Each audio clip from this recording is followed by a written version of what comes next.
Welcome to the Titans Time Podcast, your Tennessee Titans podcast for the Pigskin Podcast Network. My name is Tanner Staggs, and joining me, as always, my brother Tyler Staggs. And we're here for the game reaction after the New England Patriots game. And, you know, with the injuries, it sort of went about as expected until the Patriots ran away with it. The final score really does not reflect how close this game actually was. Yeah, for the majority of the game, it was pretty close, and then at the end, they kind of ran away with it. But we'll get into all of that. Go ahead and tell everyone how they can support the show.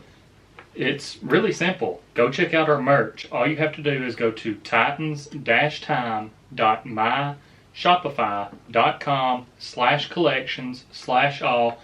Check out our hoodies, shirts, short sleeve and long sleeve, phone cases, all kinds of different stuff. We would really appreciate that. If you're listening to the audio version of the podcast, whether it be on Stitcher, Spotify, Apple Podcast, make sure you're following the show on there. Leave us a comment and rate us 5 stars. We really appreciate that. If you're watching on YouTube, scroll down. That subscribe button, make sure that it's gray. If it's red, click it, turn it gray. Turn on the post notifications so you never miss when we upload a video or when we go live. Again, said this last video, we're going to try and do that more. And we're trying to hit anywhere from 800 to 1,000 subscribers before the end of the year. If we're going to do that, we're going to have to go on a run. We're going to have to get hot and start picking up steam. If you like the video, leave a like on the video. We appreciate that a lot. Share the video with your family, friends, other football fans. And leave us a comment. Let us know your thoughts on this game, because while it's fun us going back and forth talking about what we think, we also want to know what our fans think. Yeah, he doesn't want to hear what I have to say. So also make sure you're following us on social media. On Twitter, Titans_Time. On Facebook, Titans Time. And on Instagram, Titans Time Podcast. So the 36-13 win for the Patriots. This is basically... This final score just pretty much shows the Titans turning the ball over late in the game as it started to get away from them. Probably a little bit of a combination of trying to quickly put some points on the board. Ryan Tannehill starting to make some bad decisions at times when he might be trying to force something to put some points on the board. A little bit more aggressive play calling, a combination of different things. But it was a close game up until that point. Yeah, towards the end of the game, you could tell that the defense also just kind of seemed gassed. I believe it was Damian Harris who had the last touchdown for the Patriots. And by that time, the Titans had a lot of their starters out on defense. I mean, they had their backups in, because they knew the game was out of reach. It was done. So that was kind of a garbage time touchdown, and that takes it back. That would have took it back to 29-13. And even before that, the touchdown that the Patriots got to Bourne, it was his second of the day. The tackling and angles that the Titans took was just so piss poor. I mean, you could tell. I don't know if the Titans defense just got tired from how much they've been out on the field the past couple of weeks or what. And again, we kept putting them in bad positions, asking them to stop the Patriots on short fields, keep us in the game, and for the most part they did. They did their part. They kept making the Patriots settle for field goals, or even a couple times forced them to have to punt. And the offense just couldn't capitalize. Like you said, the turnovers, we just kept shooting ourselves in the foot. Yeah, I mean, I think the defense definitely played another great game.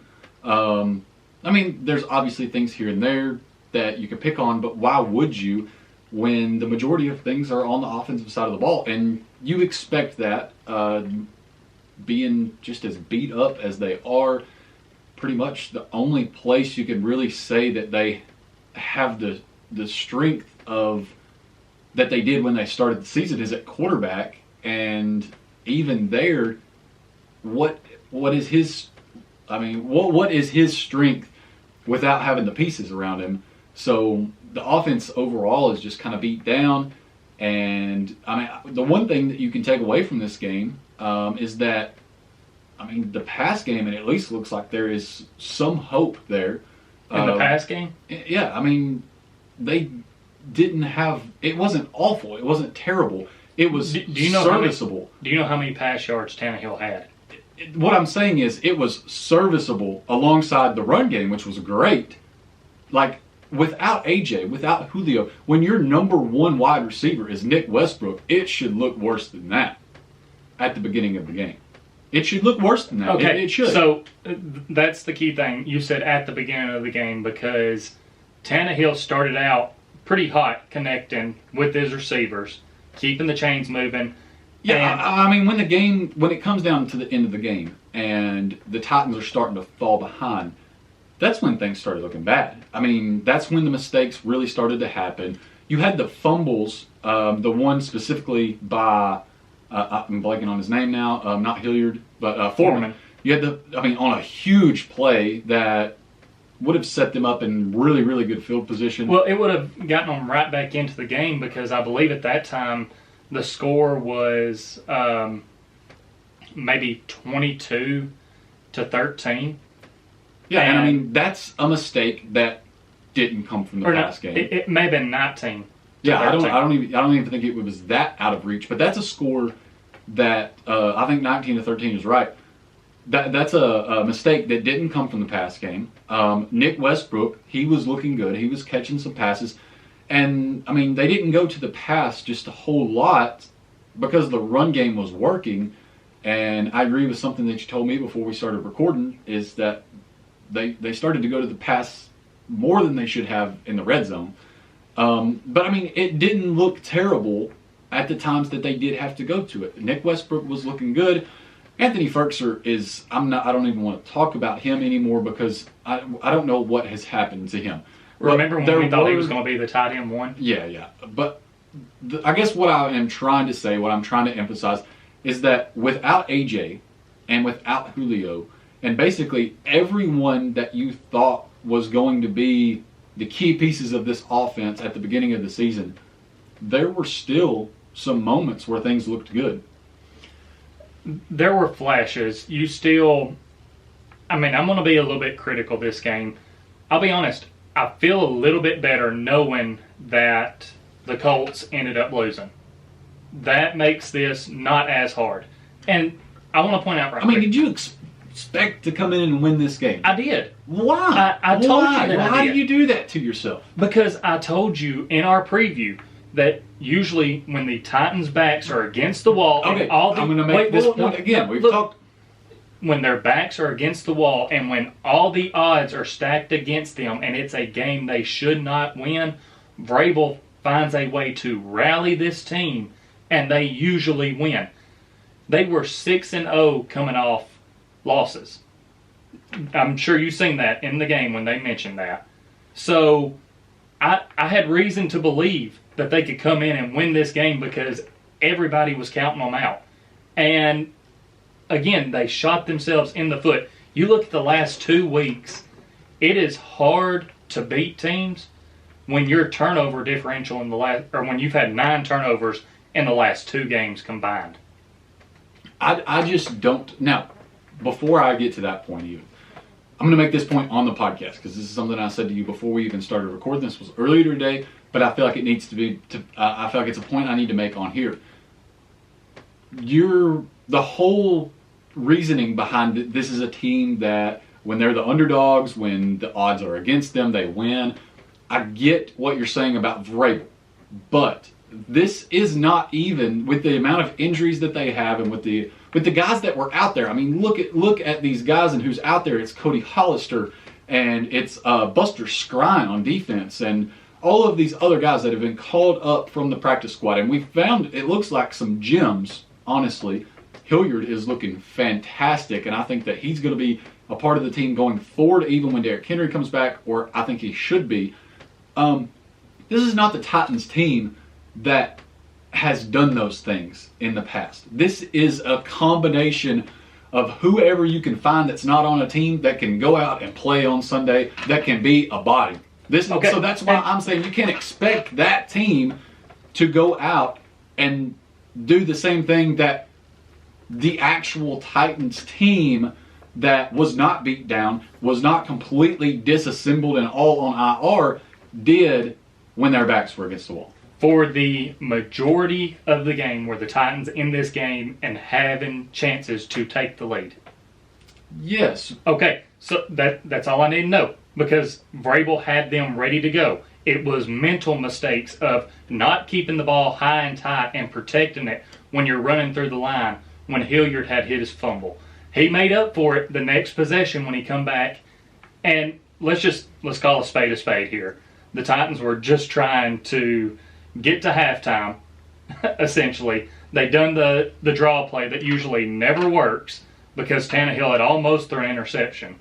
So they do the draw play, and Hilliard just so happens to turn on the Jets and gets in the end zone. Right. And now here's what I'm going to say. Then, hang on. These mistakes that took the Titans out of the game, you're more prone to make those when you have guys. There's a reason they weren't on rosters. There's a reason that they weren't playing on Sundays. But if you have been in this building and on the team for the last couple of weeks, I know Hilliard is an exception because they just got called up last week, but you have Foreman.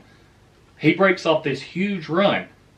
You know that you have defensive backs trying to chase you down, and you know that they are taught to try and knock the ball out. And you're running with the ball loosely up the field. Huge gain. I mean, would have had momentum majorly on our side. And you let the defender knock it out, and you can't have that. I'm not even really going to count the Titans' last turnover because that was garbage time. Blessing game, fumbled it. You know, that one doesn't really count. The Ryan Tannehill interception, he should have never been in that position anyway. We're down in the red zone. You mentioned this earlier. And I went back. I got to thinking about this when I was watching the game. The first down run that Foreman had, he had the outside. If he would have cut it outside, he had the touchdown. But he cut it back inside. Got down to like 3-yard line.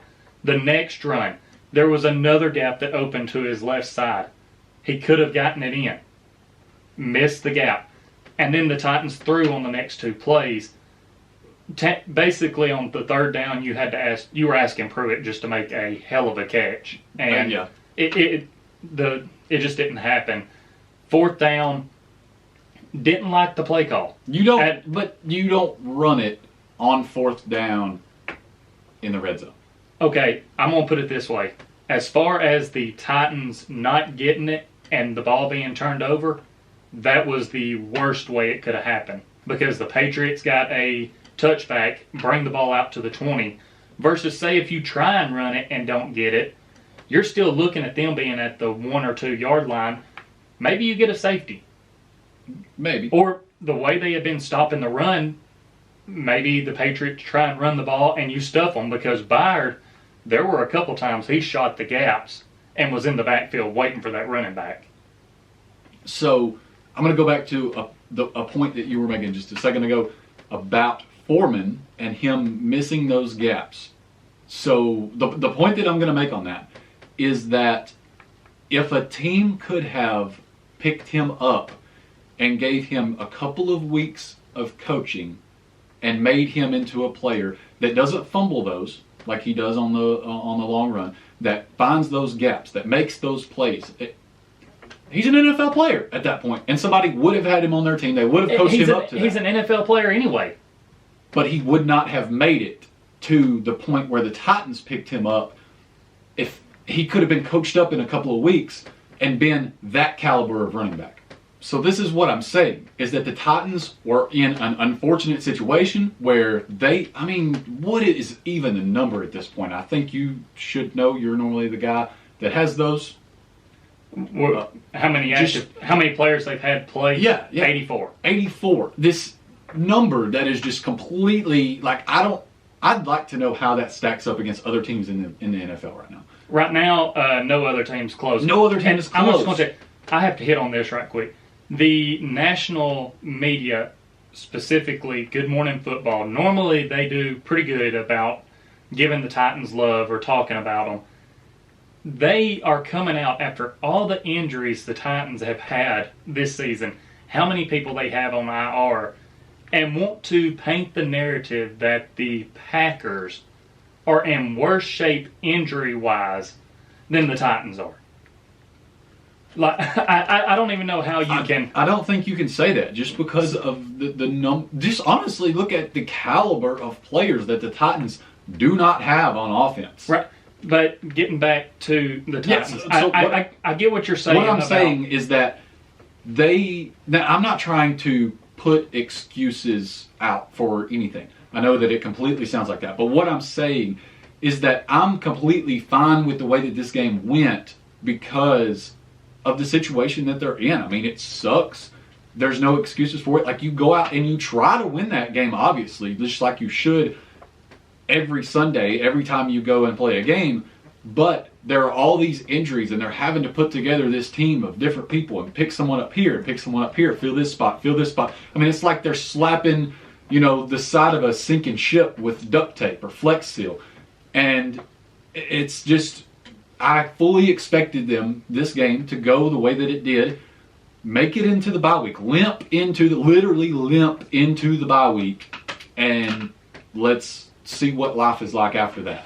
And I get where you're coming from. I do want you to understand where I'm coming from, though, because the Titans, we've seen practice footage of how they're telling these guys, they put like the rope on the ball, and they're having them run, and they're tugging at the ball.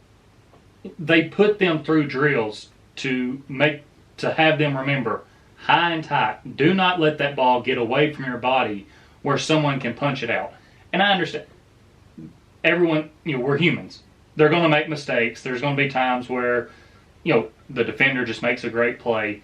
But when you're running down the field like that, and you have, even if you switch the ball to your left arm, that could have been the biggest difference maker right there. Because you keep it in your right arm, J.C. Jackson's coming up. He's going to be punching at the ball because this Patriots defense is very good at creating turnovers. And it's just those mental errors that could have been avoided. Even going back to the first of the game, when the Titans went 3-and-out on their first drive, Kern had an absolute bomb of a punt to completely flip the field. And there was a penalty, illegal formation. The Titans had to re-punt it, and he didn't get as good of a punt this time. And it let the Patriots start their first drive on the Titans side of the field. I mean, that's something you can't do. And if we have any Patriots fans watching this, I'm going to make this comment. And I don't want them to take it the wrong way. But I don't know that this Patriots team is as hot or as necessarily good as people think they are. I believe if the Titans, if these teams meet again down the road and the Titans are fully healthy, I don't think this Patriots team hangs with them. I mean, you could definitely say that because once the Titans are healthy, if they get healthy, and these teams happen to be in the playoffs, I mean, it's going to be a much different story. But they're the hottest team in football right now. I mean, the Patriots are the hottest team in football right now, and I think that even with AJ Brown, I think the Patriots would have won this game. I don't know. That's tough because I mean they're playing really good right now. Now, weeks ahead in the playoffs, Titans are healthy. Patriots are not sitting right in the middle of this hot streak that they have been on. Different story. That's why I'm saying you can definitely say that because I think the Titans. I mean, it's hard to tell the future, right. But I think the Titans definitely have a chance. And I don't want this to be misinterpreted because, and I know this can get confusing. Yes, as of right now, this Patriots team is the hottest team in the NFL. They have a 6-game win streak as of now. But my point is, the Titans come in. You're basically kind of saying, okay, I see you've got this 6-game winning streak right here, however many games, I think it's 6. You're basically kind of saying, okay, let's pump the brakes a little bit. I'm saying that's what you're saying. That's what you're saying. I'm saying that I'm still saying they're a good team. You can say it. You can say it. Pump the brakes. You have a rookie quarterback. That's another thing, which he played a great game today. Yeah, for sure. I mean, some of those throws he made were awesome. Yeah, and he missed a couple throws that would have been Hunter Henry. I'm going to just say he cooked Byard when Byard was on man coverage on him, and Mac Jones just missed the touchdown. Yeah. I mean, it's simple as that. But that is kind of what I'm getting at, is this Patriots team is the hottest team in the NFL, but the Titans, with a bunch of practice squad guys or lower depth chart guys, were in this game for the majority of the game. Yeah, I mean, I would say, to the middle of the third quarter? That's when it started? Really no, it was even into the fourth quarter. I mean, really, Foreman's fumble was the biggest game changer, because I went back and checked the score. It was 19-13 at that time. The Titans were driving. He had that big run. Had he not have fumbled, if the Titans go down and score a touchdown there and take the lead, that could be all the momentum swing that they needed. Not to mention we have trouble in our kicking game again. Bad day to have that. Randy Bullock doinks an extra point off of the crossbar. I'm just going to chalk it up as just a bad day. It was a day we couldn't afford. Yeah. Because that's 4 extra points there. Yeah, but I mean, that would have really made a difference here to the final score. But I think it's a good time to go into our best bets segment, presented by DraftKings. And Thanksgiving is over, but you can still be thankful for some free bets. All you got to do is use promo code TPPN. And if the sportsbook's not available in your state, you can still get in on some NFL action. Make your deposit, and you can play free for millions with DraftKings daily fantasy football contest. Just use promo code TPPN. DraftKings is safe, secure, and reliable. Best of all, you can deposit and withdraw your cash whenever you want. Download the DraftKings Sportsbook app now. Use promo code TPPN. Bet just $1 on any Thanksgiving NFL game and win $100 in free bets if either team scores a point. That's promo code TPPN this Thanksgiving at DraftKings Sportsbook, an official sports betting partner of the NFL.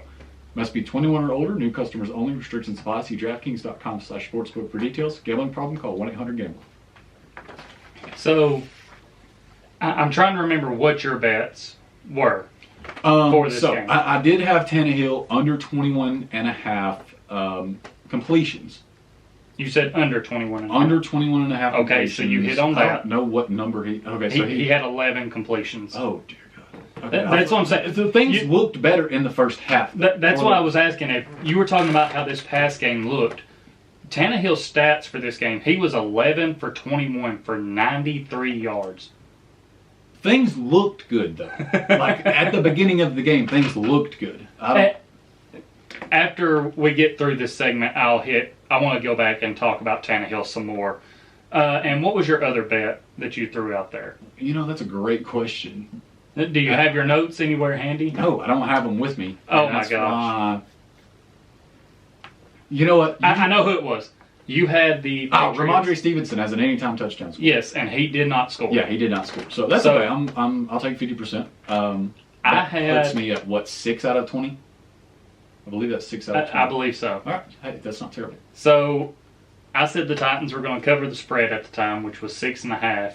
And for the longest, they were doing that. So that one did not hit. But I went 50% this weekend too, because I had the Titans getting over 1.5 total touchdowns. They scored 2. So that worked out. So that puts me at 9 of 20. Okay. Yeah. So you're definitely still... I think all I need is a couple good weeks really to catch up. But that's been best bets. Yeah. So let's talk about Tannehill a little bit more now. And again, not betting advice. Oh yeah, definitely not betting advice. We actually forgot to say that on the last episode. No, I think I said it. Yeah. Okay. Good. I was glad that you fit it in there because I forgot to say it. But yeah, not betting advice. So you were talking about how in the first half the passing looked a lot better. Well, I hadn't looked at the stats before we got on here. It looked better. That's what I was trying to tell you. You were like, the passing game was looking good. I'm like, No. I said there is hope. There's hope for the passing game without A.J. Brown. what it looked like to me was, excluding last week when Tannehill had 4 interceptions, really I think only 2 of those interceptions were actually on Tannehill for last week. But the passing game over the last couple weeks has maybe looked a little bit better than today, whereas today the run game looked a lot better. Looked great. But Tannehill, he missed. Think maybe they were just flashes that I saw that I was like, hey, that's like that's exactly what it was, because Tannehill missed on some throws.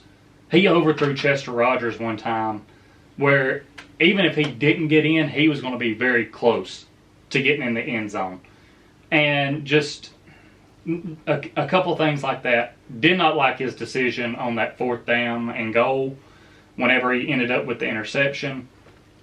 So that's basically what I wanted to hit on. Is this was definitely not his best game, but with the way the Titans had the run game working, like I don't know why they went away from it. And this is why I said earlier, going back to talking about, yes, the Patriots are a good team, but if these teams meet again and the Titans actually have guys back and are healthy, the reason I see it going different is because of Derrick Henry.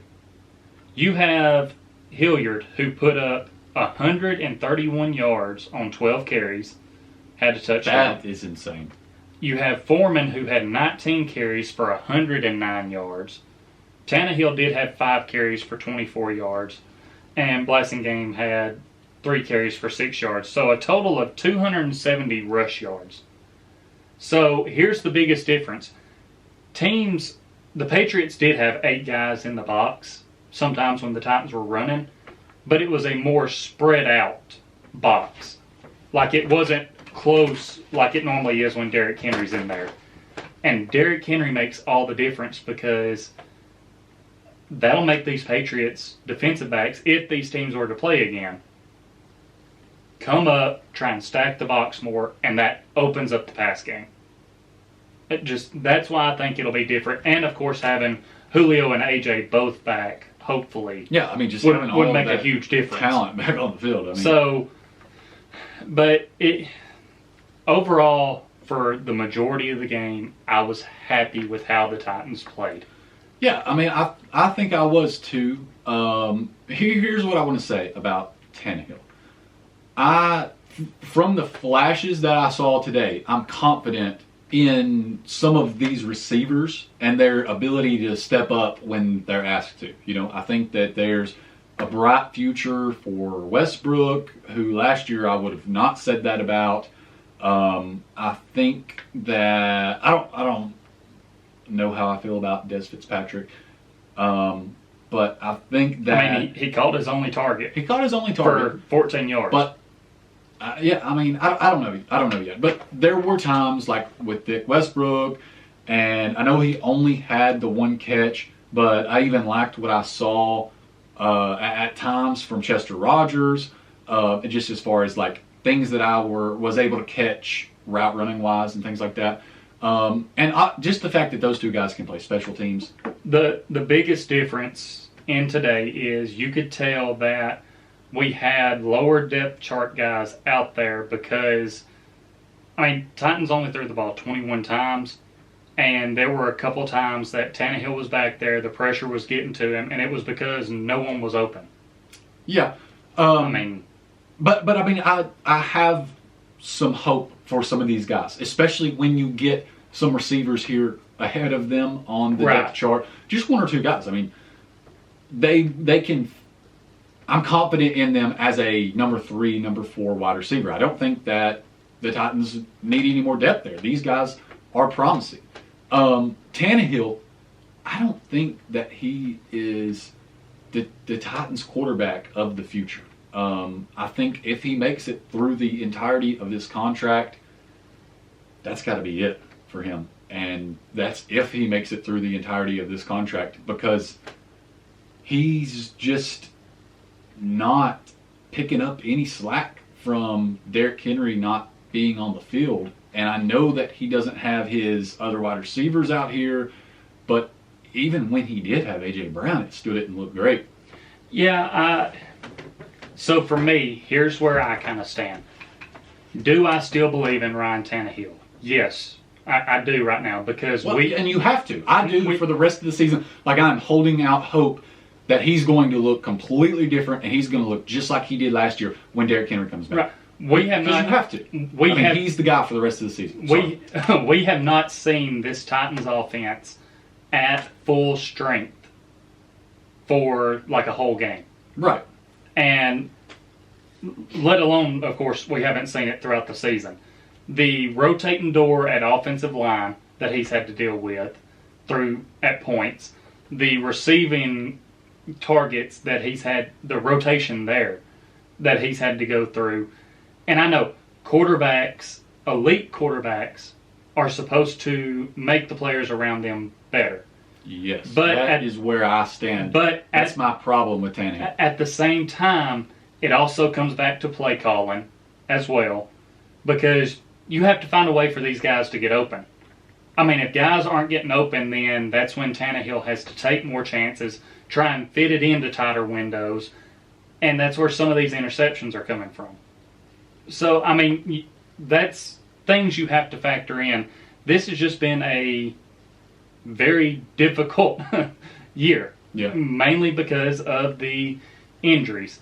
My takeaway from this game, I didn't think the pass game looked all that great. The run game looked really good, aside from the fumbles. If those would have been cleaned up, again, I feel like this is a completely different ball game that we're talking about. But it gives me hope because we've seen more from the passing game the last couple of weeks. Hadn't seen a whole lot from the run game, and now the run game stepped up while the pass game took a step back. Now we just need them to just put them together. Just put them together. If we can put them together, that's when this team is going to start rolling back in with some wins. And I believe they can do that because our defense is still playing at a high level. I don't care what this final score says. The defense is doing everything they can to give the offense a chance.